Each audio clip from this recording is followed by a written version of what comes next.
ဝကျွေးတဲ့လက်ပတ်ပြီးတော့ဖြစ်လာတာတစ်ချိန်တုန်းကကိုလှုပ်ခဲ့တာကိုယ်တိုင်လှုပ်ခဲ့တဲ့လှုပ်ရက်တွေကပြန်ပြီးတော့ reaction လို့ခေါ်တယ်တုံ့ပြန်လာချက်လေးတွေကရှိလာဒါသဘာဝတရားရဲ့တုံ့ပြန်မှုလို့ပြောတာเนาะအဲ့ဒီတုံ့ပြန်မှုလေးတွေကဖယားပဲဖြစ်စေယဟန္တာပုဂ္ဂိုလ်တွေပဲဖြစ်စေမြေစုတဏ္ဍာပဲဖြစ်ဖြစ်ကံဓမ္မဝကျေးတွေကအကြောင်းညင်ညွတ်လာလို့ရှိရင်တုံ့ပြန်လာတတ်သေးတယ်တဲ့အဲ့ဒီဝဟာကိုလှုပ်ခဲ့တာဖြစ်သည့်အတွက်ကြောင့်ကိုကပြန်လီပေးစားရလို့ကျွေးနဲ့အလားသဏ္ဍာန်တူလို့ကံဓမ္မဝကျွေးလို့ပြောတာကျွေးဆိုတာမဆက်ဖဲနေလို့မရဘူးဆက်ရတယ်เนาะကျွေးဆိုတာဒီနေ့တစ်ချိန်ဆက်ရတယ်အဲ့ဒါကြောင့်လို့ဒီကံကြမ္မာဝကျွေးတွေကလည်းပဲပေးဆက်ကြရတယ်လို့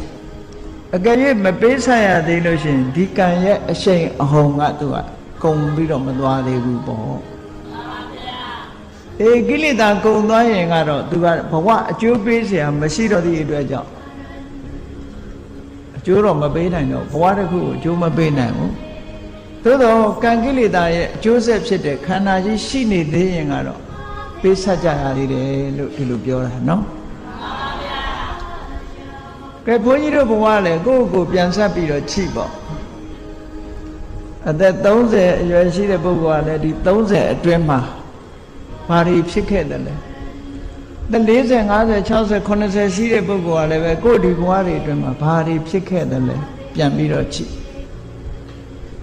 မဖြစ်ချင်တာတွေဖြစ်လာလို့ရှိရင်ကံကြမ္မာဝကျွေးနဲ့သက်ဆိုင်မှုရှိမရှိအတော်အသင့်ခံမှန်းလို့ရမယ်ပေါ့နော်အေးအဲ့ဒီမှာအခုပြောချင်တာကတော့ဘုရားမြတ်စွာဟာဖျားဖြစ်သူရောက်လို့ကိလေသာတွေကုန်ပြီမဲ့လို့အတိတ်ဘဝကကံကြမ္မာဝကျွေးတွေကိုပြန်လီပေးဆက်နေရသေးတယ်တဲ့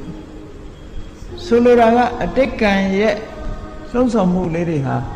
မြတ်စွာဘုရားမှာကံရဲ့အကျိုးဖြစ်တဲ့ခန္ဓာကြီးရှိနေသေးလို့ပြန်ပြီးတော့ပေါ်လာတတ်သေးတယ်လို့ဒီလိုပြောတာနော်အဲ့ဒါကိုပုပ္ပကမ္မပိလောတိကဗုဒ္ဓပါရဏဆိုပြီးတော့ပါရဏဲမှာမှတ်တမ်းတင်ထားဖရာရဲ့ဘဝနဲ့ဆက်ဆက်ပြီးတော့ကြည့်ကြရအောင်အလုံးသိတဲ့အတိုင်းမြတ်စွာဘုရားရဲ့ဘဝဆိုတာပါရမီ10ပါးအပြား30ဖြစ်ချစ်ပြီးတော့ဖရာဖြစ်သူရောက်လာတယ်နဲတဲ့ကုသိုလ်တွေမဟုတ်ဘူးကုသိုလ်ကောင်းမှုတွေကအမှန်တမ်းများတယ်အဲ့ဒါလောက်များတဲ့ကုသိုလ်ကောင်းမှုတွေကိုစီးပူးအထုတ်လို့ဖျားဖြစ်လာတာတောင်မှပဲဟောဒီခန္ဓာကြီးရှိနေတဲ့အခါမှာတစ်ကြိမ်တစ်ခါမှားခဲ့တဲ့အကုသိုလ်ကံက